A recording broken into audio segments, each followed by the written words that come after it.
Nampak kan? Nampak cakap. Tebal. Kalau masuk dekat bini-bini juga.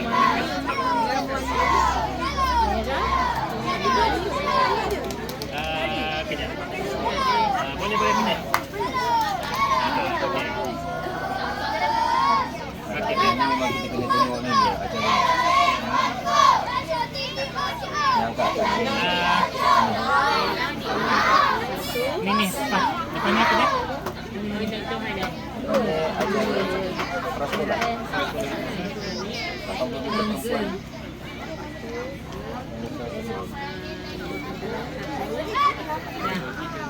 Satu emas, satu perak, satu bangsa. Satu emas, satu perak, satu bangsa. Biru, nombor 3, nombor 3, satu. Emas satu. Emas satu, emas satu. Satu perak. Perak satu.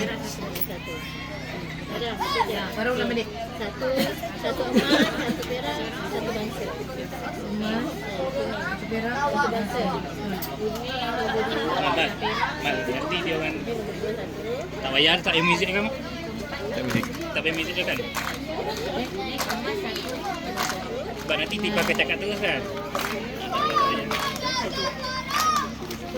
Satu emas, satu perak, satu bangsa, satu tempat.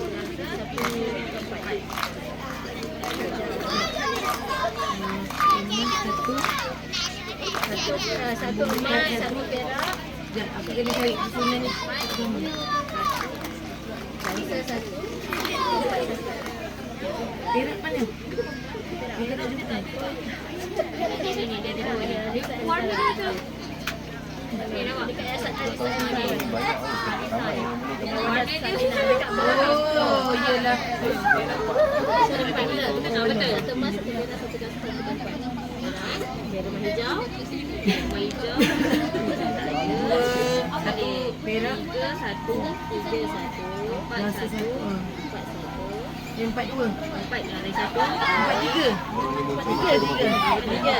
Emas ni satu. Emas dua. Emas satu. Oh, emas satu. Emas satu. Emas satu. Hijau. Emas satu. Emas. Satu. Tiga empat. Rasa satu. Tiga empat. Ketiga. Ada tiga. Satu emas. Satu bangsa. Tiga tempat. Tiga.